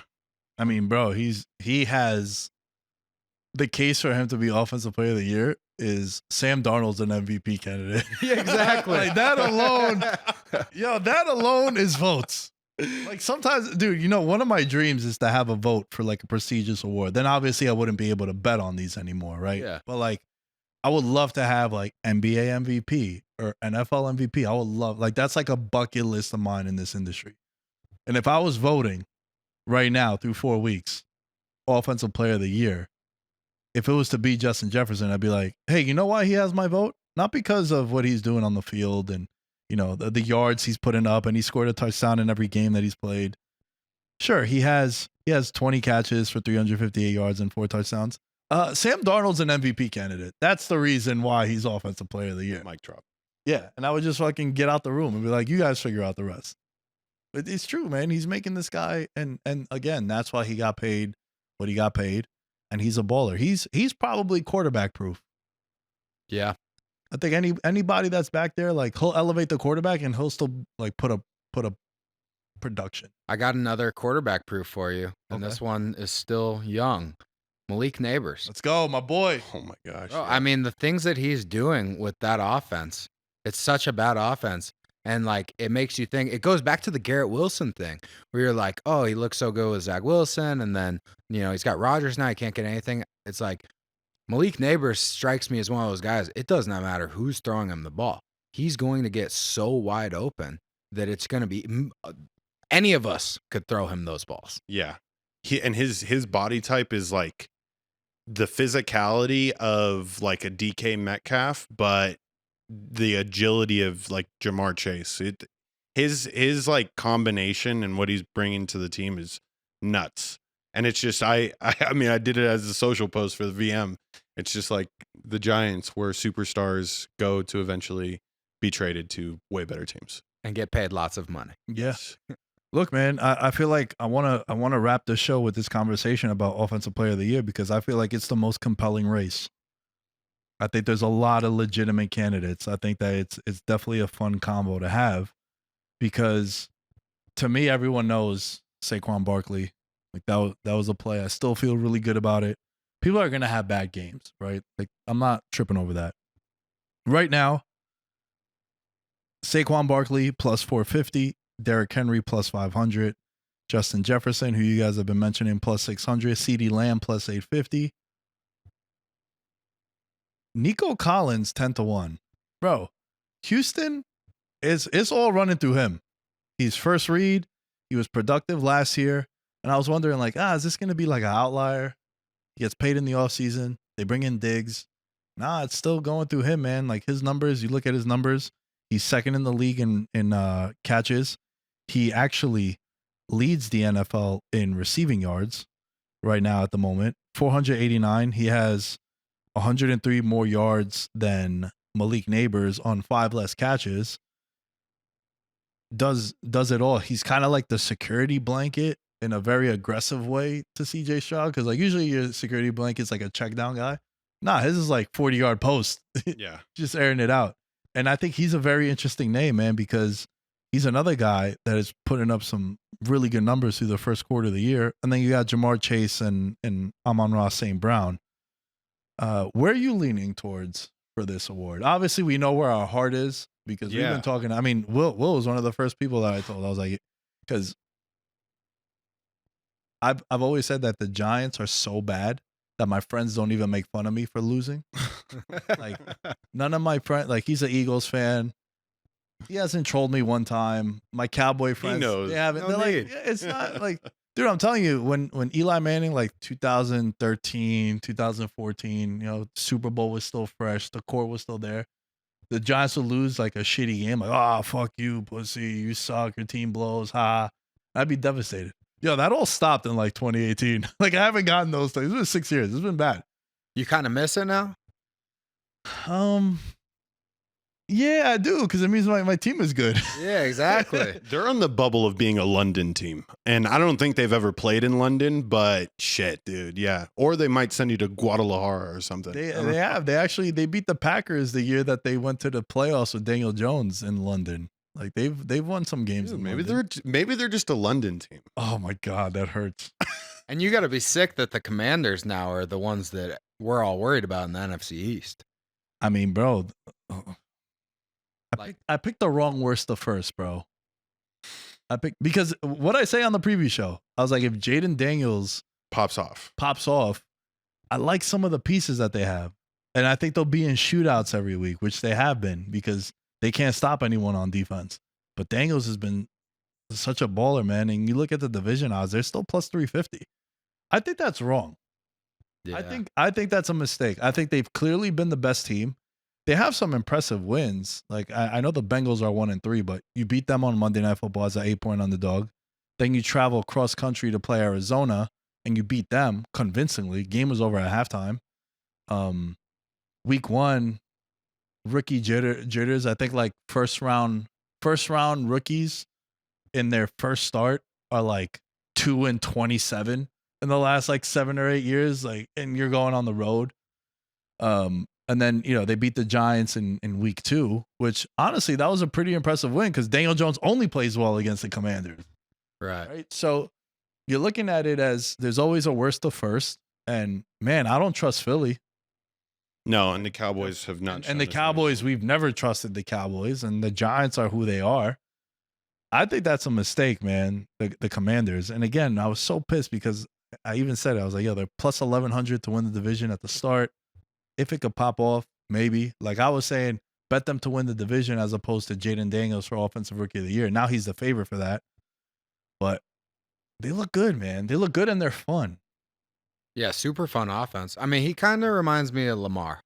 Just the way that he can get going, the way that he can just roll out of a pocket and just pick up a quick 3rd and 5, no problem. And then obviously, like, he's gaining confidence every week with these big time throws. The one at the end of the Monday Night Football where he just took the shot and just dropped it right in the bucket, like that does so much for your confidence moving forward. Mm-hmm. Yeah, he's broaching that level that CJ Stroud hit last year, where it's just like he's not going to see the dark side this year. Like he's playing so steady and consistent, it feels almost like college again. Hopefully, you know, that continues, because I know what some of these defenses are going to start to do to them. They're going to start throwing a shit ton of pressures at them, and they're going to try to make them uncomfortable. When a quarterback throws for 80% in a game, Like, that's unreal, Nick. And I know you said you were good at fucking backyard flag football in New York, but like, Stud. there ain't no games you're going 80%. You're maybe a 75%. Definitely 70 On your best game. Yeah. Never 80 though. Nah, 80 is crazy. 80 is nuts. Hold on. Not even just his game. On the year. Yeah. 82% on the year he's complete. Nuts. And Terry McLaurin He's is so probably good. like, oh, thank you. Well, I mean, that's I finally have a receiver. yeah. When you see his reaction after the game, Terry, like Yeah. you're like, oh damn, like this is the best quarterback he's played with. Like Yeah. that's what he's telling you with his emotion right now. He's like, I've never had this before because I've always thought Terry McLaurin is a dude. Yeah. Just hasn't had anybody to throw him the ball. Yeah, when I had Brandon Marshall on the show last offseason, and he said most underrated receiver in the league that no one talks about. Like best receiver in the league, no one discusses. And I was like, yeah, I couldn't agree with you more. I love that. He's solid, like produces, quarterback proof, has still been productive 1,000-yard seasons, but now I think it just unlocks him to maybe this guy could get 1,200, 1,300 yards and double-digit touchdowns. And yeah, man, they're fun to watch. Defensively, a lot of holes still, but they kept a pretty good offense in the Cardinals to just 14 points. And I think they ran up the score too because of Kingsbury. Kingsbury went back there and they're throwing on 3rd and goal up 4 touchdowns. Like they wanted to rub it in, and I fuck with that, man. This is the over team. Like this is the team that you blindly bet the over on every week because the offense is firing, and then like you said, the defense has got holes. I think their pass coverage right now it's one of the worst in the NFL, like 28th to 32nd, somewhere in that range, and like so blindly betting the overs has been paying out. Yeah, I think Dan Quinn will eventually straighten out the defense. They got Bobby Wagner too, dude. I mean, legend. Like I know he's still got some LOB in his veins that he can, get the boys going if they make a playoff run. My coach of the year pick, man. 20-1. That was a good one. That is a great bet. 20-1. You were somewhat on it. Yeah, you just didn't fully commit to the worst to first. Yeah. You betting that him for coach of the year though was you showing like, okay. It checked the boxes because if it did transpire the way it has, first year coaches, even though he's not a first year coach, this is his first year with Washington. Yeah, dude, they go like 10-7 or 11-6 and crush the over, and then they make the playoffs. They host a playoff game. Like, yeah, I think he would definitely be in that discussion. It's like him. It's McDonald, even though they lost on Monday Night Football. O'Connell. How could it not be O'Connell, bro? Yeah. Biggest misread I had of any team in the preview show. Like I had them at 4 wins. They already got to it. I thought they were just having the season from hell, bro. A player they drafted died. DUI issues. The first round pick gets out for the year. Coaches, like one of the coaches got in trouble in the offseason. I'm like, and then Sam Darnold coming in. I'm like, damn, bro, there's just a lot of red flags. Thought the division was gonna be better. I wasn't high on Chicago, but I thought, all right, Chicago made some pieces, added some pieces, and I love the Packers. They were my NFC representative. Obviously, we know about Detroit. I'm like, bro, that whole division looks in reverse of how I had it. But I don't think you're wrong. I don't think the division's bad. I think the division's really good and competitive. Yeah. The Vikings are just playing better than everybody right now, but like I wouldn't sleep on the Lions or the Packers long term. And the Bears are playing great defense. You need Caleb to get going, but yeah, I think the Vikings are just a big surprise, but I still think that's the best division in the NFC. Yeah, I just said that Yeah. this past show. I was like, there's a chance that 3 teams from this division make the playoffs. A very good chance, especially with the way the NFC beats up on each other. Oh yeah. Like there's always that one kind of flawless division that runs away with it. It was AFC North last year. Who knows? Who knows if it could be the NFC this year? Any other game you want to discuss, George, before we get to Patreon and then a Monday winner? Saints, welcome back to planet Earth. Will before the show told me Derek Carr is the number one PFF ranked quarterback right now. And it's because he has Alvin Kamara, the greatest check down of all time. Get used to this, Saints fans. We'll just weather the storm here. And things will change at the end of the season. We know Derek Carr is not the answer. It's going to be a rough year for us. I know we started off hot, but like I just know the gauntlet that we have coming up. And we've gotten figured out, dude. It turns out that the Saints like to go deep to Rashid Shaheed. Did you guys know that? Yeah. That's actually like that. Okay, I wasn't sure if that was out there or not. We like to go deep to him 7 times a game. So as long as you stop that, we suck. That's well, how do you guys feel about the Saints Falcons game? You kind of touched on Young Hoku going crazy. Yeah, you know what, man? I feel good about picking the Panthers to win the division. I'll be honest with you. Because it was more of a fate of everyone else than it was being pro Panthers. And Kirk Cousins kind of underwhelming. I mean, has any quarterback gotten bailed out more for shitty throws than him on pass interference? Like the play that set up the long field goal, underthrows a ball to Drake London, shitty throw, PI. Look, it was PI, but I think it's PI because he threw a shit pass. Bijan Robinson, generational talent. Algiers getting more carries than him and touches. Kyle Pitts, 0 in fantasy. Like, bro, we made the joke after week 1 because Marvin Harrison Jr. had 1 catch for 4 yards. I was like, if he doesn't pan out, we're no longer allowed to use the term generational talent anymore. Because the amount of generational talents that have just flopped, I'm not doing it. My running back was a generational talent. Now with Philly, he shows why he was that. Yeah. But, dude, Kyle Pitts, like, come on, man. Just how much longer do we have to? What's the grace period? How long do we have to wait for you to pop off? It's year 4. Yeah, it's time. It's like, bro, like, how much longer is it going to take? Yeah. It's not even like a roller coaster where you're like, all right, he has 1 game, 7 for 90 and a touchdown. And then like, it's just 2 for 30. You know what's hilarious? Putting up Brandon Ayuk numbers. I'm on ESPN right now, and on the stat sheet, they have him listed as like having receiving stats, but it's straight zeros across the board. I think they may have done that just to piss Falcons fans off, just to be like, hey, just in case you guys didn't know why Kyle Pitts isn't on here. He wasn't on the injury report. He had 0 of everything. That's crazy. Poor guy. Yeah, I mean, I still can't believe they drafted him so high. What did he go? He went like 4th overall? Yeah. Yeah. As a it was tight definitely end? top 10. Yeah. Yeah, which I know he was unbelievable in college, but yeah, it's just not a position that you should pay that draft capital for. It was a year after Travis Kelce like went ape shit, and so did Mark Andrews. So it was like the year of the tight end. It was Kelce, Andrews, and Kittle went nuts, and then the Falcons were like, we got this shit figured out, bro. This kid from Florida is insane. Bad call. Bad call. Before we get into Monday winners and wrap up the show, 4th option alert. Brandon Ayuk, 2 for 48. Once again, Juwan Jennings had a better game than him. Deebo Samuel had a better game than him. George Kittle had a better game than him. And again, said it. 4th option. He is the 4th option on that team. He got paid like a first option.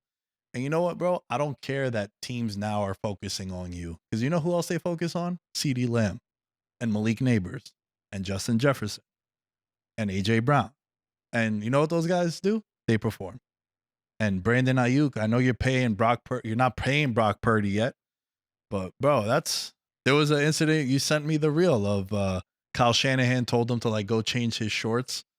And like he had like a little tantrum at practice. I was like, nah, I think Kyle Shanahan, what he really said was, when the fuck are you going to start playing? Because we paid you fucking $120 million. And then that's why he had that reaction. Yeah. Obviously, I'm kidding. But fuck, man. Like now there's expectations. In the beginning, it's cool that you're not being paid. There's no pressure on you. It's a luxury that, we're not paying this guy. And he had 1,000 yards. Like, fuck, we hit a home run. Well, now you got paid. Now there's expectation. That's the thing. Nobody feels bad for you. Yeah. Like, we're all sitting here. You're getting paid all that money. Nobody feels bad for you at this point. Like, now it's time to produce. It's not produce, get paid. Like, in the NFL, it's like, get paid. Now we're expecting something out of you. Yeah. Because in 2 years, they could cut you, and then you miss out on the $60 million. So you gotta, man. You gotta. And he's a big part of what they want to do. And I know they're 2-2, but fuck, I think for them, that's a big issue. That's going to be a big issue for them, bro. Yeah. No, the 49ers fans are in quite a conundrum here. When will CMC arise from the medical tent and actually carry this team to greatness? I mean, Like, bro, they're- they don't even really need him right now at the moment. Like Jordan Mason's been fucking. I know CMC is a hell of a player. Don't get it It twisted. would be nice though if Shanahan was smart and didn't go, okay, no Jordan Mason, full Christian McCaffrey load, which is what is going to happen, right? It's going to be the stupidest transition ever. It should be like gradual. CMC gets 10 carries, Jordan Mason gets 10 carries, and you build into it. But no, I already know, dude. They're going to, as soon as he's good to go, Jordan Mason, who? They've done Jordan, that in the past with him. yeah. Like McCaffrey got hurt and then he came back, and I remember he was like on a snap limit. And he got like 28 touches. I remember I bet his unders. I was like, yo, I know someone that covers the Niners, #sources. He's like, yo, he's going to be on a snap count. I was like, oh, dope, bro. But the unders crushed them in like the second quarter. I was like, oh, thanks for the fucking source, bro. Bro, once you see him touch the ball, though, like how can you not just keep giving it to him? Like he's so elite. And in that scheme, like I know a lot of running backs have worked, but he's like the perfect guy for what Kyle Shanahan wants to do, without a doubt. I feel bad for the fantasy owners because everybody took him #1 this year. Yeah. Like he was #1 guy, which even me, I was like, I can't risk it on him. Like I would go Bijan #1, and even that hasn't panned out. Seems like the whole first round was filled with like a bunch of busts this year overall. Very true. I mean, except for Saquon. I took Saquon 6th overall, and I got laughed at. So, I mean, that was just he was like, going at the turn normally, Yeah. right? Yeah. Bro, I drafted a league for one of my friends. He has Saquon and Derrick Henry. Get the fuck out. Good Lord. Yeah. And I'm getting 10% of his winnings if it happens. So That's I'm not like, enough. Yeah, I should get it all. Yeah. Do what Sluka did and demand a raise. I drafted a fucking killer team. I've never drafted a better team in my life, bro. He got Jordan Mason on waivers. Oh, Got the Allen and Kincaid stack. DK Metcalf, wide receiver. So he just had you draft for him? Yeah, he couldn't make it. My buddy Chris, shouts to Chris. He couldn't make the draft. And he was like, yo, you're the only person I trust to like draft my team. He's like, yo, I'll give you 10%. It's an expensive. It's like a 4-figure league. Oh, let's go. It's pricey. Okay. And the team he drafted, he's 4-0, most points for. He's crushing it, bro. We picked up Jawan Jennings on waivers last week, put up a 40 spot. Oh, why couldn't it be my team? My team is 3-1, but anyway, enough about fantasy. Let's do a Patreon and then we'll finish with some Monday winners. Patreon.com/veterans minimum is the best way you guys can support the show. We're at 77 paid members. George, we're getting to 100, bro. oh, I know we are. Shouts to Jory Mason, one of our audio engineers. He Let's pledged go. to the Patreon. We also got Daniel Gibson, Mahul Patel, Abel Rezin, Ben Kotzian, Christopher Velasquez, Derek Platees, Dylan Chadwick, Jerry Shapiro. Shouts to Coach Jerry, Jordan Riley, Mike Stevens, Nick Crummich, and Thomas Robinson. Okay, Will, we do a segment on the show, every Monday show. It started a couple of years ago where my buddy Kenny Bets Big, shouts to Kenny, would come on the show. And it happened organically and it happened by accident. I was like, yo, can you pick a game for Sunday? He picked one, I picked one, it hits. Next week, he picked one, I picked one, it hits. We hit like 4 weeks in a row. And then one of the guys in the Discord was like, yo, you guys are giving out Monday winners. And I was like, I fucking love that. So we've stolen that. So we like picking a game that we think is the game you should bet right now. What game would you say you like or have your eye on? You think the line might move, whatever it might be. For this one, I'm not sure if the line's gonna move. I don't know how much CLV you'll get on it, but I love the Steelers this week against the Cowboys. I think the Steelers are still getting disrespected. The defense is insane, and they're just dominating every quarterback they face. Like TJ Watt has slowly become one of my favorite players because he is the definition of a game wrecker. And the fact that the Steelers started off with Justin Fields, everybody thought it was going to be Russ at first. I was telling everybody I think Justin Fields will be the starter, mid-season. I think a lot of people had that opinion. But the fact that he got thrust into it and now they're in the position that they're in right now in the AFC North, I think that's a smash. And the Dallas Cowboys, for whatever reason, haven't gotten going, and the public's always going to love them. So these books are going to take a lot of money on Cowboys every week probably. And I just don't think the line is short enough for the Steelers. I love that call. And also, if you think about it, DeMarcus Lawrence is going to be out. Who knows about Parsons? The defense coming off a dud where, Joe Flacco was lining them up and they lost to the Colts. I think they respond back well. Mike Tomlin in those situations is like, this is where you want to back Mike Tomlin. I like that one, bro. That was one I was thinking about. I didn't pull the trigger on it. The one that I'm taking, Bengals are 3-point dogs at home against Baltimore. Oh, I like that spot. Yes, that's another one. I almost took that one. It's definitely like a must win for Cincinnati. They're at home and they're dogged. Like, dude, I blindly would take the dog in this game all the time. Like, I took the dog in Chiefs Bengals games. I take the dog too. Like, it's one of those situational spots that we talk about. Like, I'm always going to take the dog. And Bengals coming off their first win. I think Baltimore has a monster win on Sunday Night Football where they dominated shit. We didn't really talk much about Derrick Henry, but fuck, that guy looks like he hasn't missed a beat. Is it crazy to think he might look better now than he did with the Titans? Because with that scheme and having Lamar that you got to worry about and just that offensive line. When he gets rolling through the hole and he's moving that fast, nobody wants to tackle him. Nobody can tackle him. Taylor Rapp tackled him, and I have to talk about it.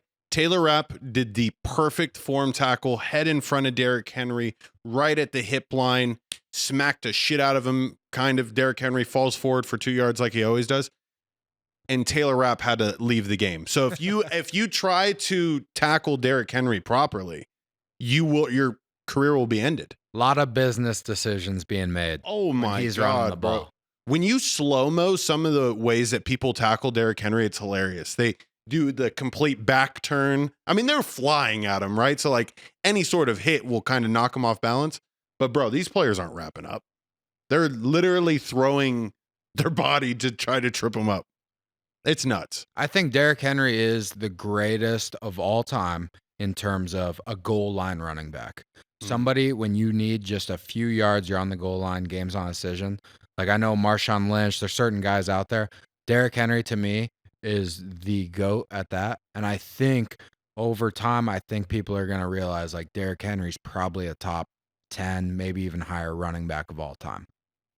I like it more so when teams trust him in the red zone, and they won't do it that much with the Ravens because Lamar is also equally as athletic. But Derrick Henry in the Wildcat is, I mean, bro, it doesn't get any more simpler than he's getting the ball and it's power left. Oh, bro, and then he throws on you sometimes. Yeah, touchdown. And if you don't have someone hit him before he crosses the line of scrimmage, GG's. It's over.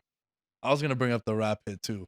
Oh, like, yo, I think he got like a concussion and a stinger and was gonna be out for 6 to 8 weeks. Was it worth it? That's what you got to ask him.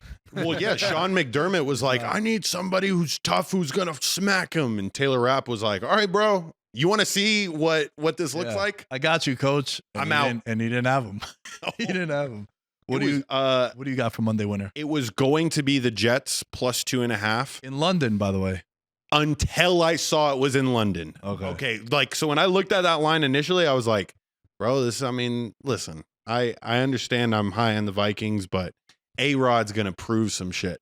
The fact that this is only 2.5 and it's in London now that I know that, I love the Vikings. But that isn't my Monday winner. How about a little revenge? Sam Darnold revenge?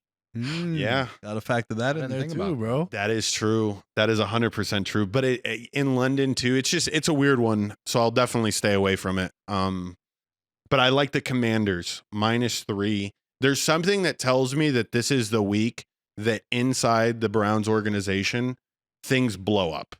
Like it just feels like it's been bubbling for a while. But this loss to the Raiders after the Raiders lost to the Carolina Panthers, like there's something that needs to change. Kevin Stefanski going from coach of the year to they should have a award for worst coach of the year. Because you think the decision of keeping him in there is why you would keeping Deshaun Watson in there? Yeah. Yeah, I just think it's how do you let go of Flacco? Yeah. I mean, they brought in Winston, your boy. I know. But I mean, if you're telling me Flacco or Winston, I'm going to take Flacco. Dude, it was so underwhelming. There was way more Browns fans than I thought would be at the game yesterday. And it was like they took the lead and then they got outscored the rest of the game. Just like underwhelming, bro. It's like golf claps when they scored a touchdown. It was weird. And then the last thing I'll say, and it'll be a funny way to end it, what I was telling you about Amari Cooper. Yeah. Do you guys feel like your $50 or $25 bets has influence on the game? Because I feel like they threw that flag. I had Amari Cooper anytime at like plus 225. His first game going back to the Raiders. First time he's ever played the Raiders since he left, which also blew my mind. You know, he was with the Cowboys for a little bit. It was the first time he's playing the Raiders. He knows this. I'm a sucker for revenge games, as I mentioned before with Sam Darnold. I played DraftKings in like 2016, like the daily fantasy, and I won so much money just like, oh, Brandon Marshall, revenge game. Golden Tate, revenge game. All these revenge games, and like the guys would score touchdowns. So I kind of have like, I've been scarred where I think now every time a guy has a revenge game, he's going to score. Amari Cooper scores like an 80-yard touchdown. And dude, they threw the flag late. Like they threw the flag when he crossed like the 50. And I was like, that $50 bet for plus one for $175 return. That's why they threw the flag. Am I the only one? I can't be the only one, right? No, you're right, dude. They do that shit. Isn't it crazy the way the NFL works? Dude, DK Metcalf, you know, got a play called back because his knee wasn't completely down, and then he got tackled at the 1 tonight. Had him anytime touchdown in on my fantasy team. I needed 1 touchdown to win. Suffered my first loss of the year. I'm like, yo, that only happens because I bet him. That's for me, Will. That's how I'm justified. I wanna speak on something. I think like something that makes you guys good bettors, right? Successful bettors with your guys' show and everything you guys do. The books have a harder time. It's very math based, right? Like everything, creating a line, all that, it comes from math.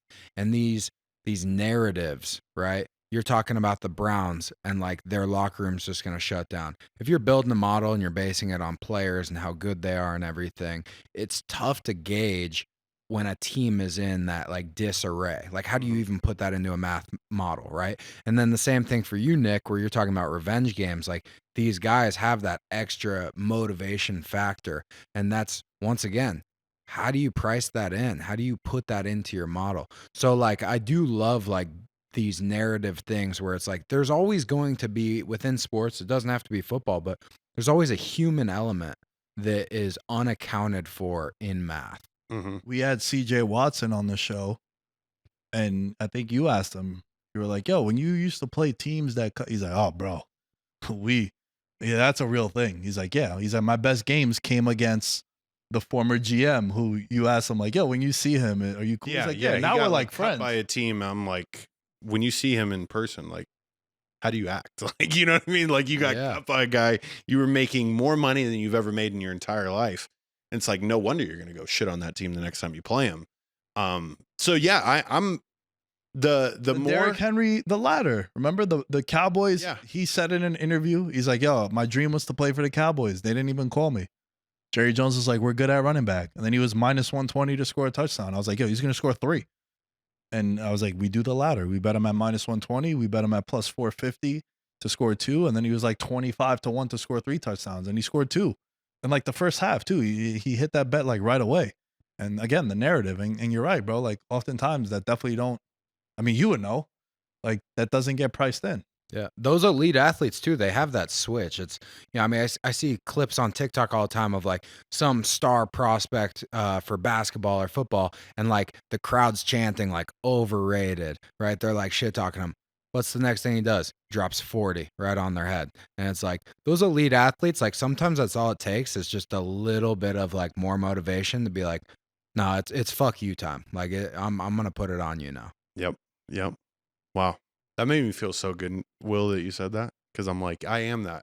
I am such an outside the box thinker that I think a lot of the people on the show think that I am like crazy, but like you have to be. Like sports can be interpreted a trillion different ways, and you got to explore every single option if you want to be and you know sometimes into it. And sometimes we're being funny and silly, but we're also, there's a lot of seriousness behind it. Like the offensive player of the year for Justin Jefferson, my take would be, Sam Darnold's an MVP candidate. So yeah, I'm the offensive player of the year. Yeah. And sometimes it's that simple, bro. It's that simple. Will, this was fun, dude. It was. I have a feeling this won't be the last time we have you on the show. Dude, I hope not. I had so much fun this today. was Thanks for letting me come on too. Oh It was yeah, a bro. blast, It was a long time coming for sure. Let the people know where they could find you on social if you're active and what you're doing. When are you fighting again? When are you fighting again? So I just had surgery on my forehead. I had plastic surgery. I got a lipoma removed from my forehead. So I'm out for like 3 more months, but which is perfect for me because like it's football season right now. Like it's time to like lock in. Like with my work, it's super busy. So looking to fight again in February, hopefully here in Vegas. So yeah, you could follow me on Instagram at BEWilly55. And I'll be posting my fight stuff. Like George was saying earlier, I started posting college football picks. We make these funny videos. More than anything, it's me and my boy Joe Lang. We call it Mojo Entertainment, Willie Mo and Joe. And yeah, we're just having fun with it. But hey, I'm 3-0 right now on my college football picks. Roll Tide this past week. Let's go. Wow. So yeah, we like to have fun with it. And like in the off season, we'll probably do some skits and stuff because we're both comedy heads. But yeah, we're trying to get that rolling right now. So check out Mojo Entertainment. Hell yeah, man. I'll make sure to have that in the description of the bio like I always do. Yeah, bro, this was dope. This was dope. Super dope having you on. George, where can they find you? Mr. George Carmona is where you can find me. And since I won't be here for the next show, the Hogs take on Tennessee this upcoming week at Fayetteville. It'll be on ABC. It'll be a night game, so I think 3 p.m. here. Yeah, bro, they have a chance to take down the number 3 team in the nation. So that happens. I'm on the field, Nick. Yeah? I go live as we're storming the field. Fuck yeah, bro. 100%. You have to. Yeah, it's gonna happen. It's gonna happen. I'm predicting it right now. I love it. All right. I love it, bro. I got super defensive in the last game they played because our boy. Hey, J-Bug had a rough game. Yeah. J-Bug had a rough game, but he's going against a fucking legitimate, like that DN for Texas A&M is going to go for sure, but first round. But like the how the game ended, the announcer was like, Carmona let up. And I was like, fuck you, bro. I was like, fuck, not our boy. I'm not letting, I got so angry, bro. I was over there fucking making like meal prepping and shit. I was like, fuck this guy. I went on ESPN. I'm looking at who the commentator. I was like, fuck that guy. Dave Pash. Yeah, I haven't had any like dog in the race before, bro. Like that I felt attacked. You know, Junior. Dude, I love it. I love that he's getting into. He's never been into college football. I hate college sports. Yeah, we got to get him in. I know, because you're such a tradition guy, dude. Like you'll fall into it, and it'll be. Yeah, if you're a tradition guy, it's no question, bro. The atmospheres are amazing. No, I need to go to like a crazy game. I got to do something. Yeah, we got to get you locked in when the playoffs start, bro, too. in 12-team playoff. We got to go to a college football playoff game. Oh, I think that's it. Because there's home Down field for that. advantage this year, too. Like, normally the bowl sites are neutral. This year, like, when the 5 plays the 12 first round, like, it's at the 5's house. And that place is going to be rocking. Yeah. Oh, my God. I see the look in your eyes. For it, bro. It's going to be sick. It's going to be sick. Out of nowhere, I'll just start talking mad Southern. Oh, I'm telling you, it just happens, bro. You see all the cowboy boots, all the girls wearing dresses and shit. You just fucking the Southern draw just cut. It's third down, brother. You know, Throwing a big old dip. Throw the threes. Yeah, it's dip out there too. There ain't no zinning out there. I believe it. Keep That it real raw. shit. They keep it That raw. real shit. I'm down. We'll figure out something.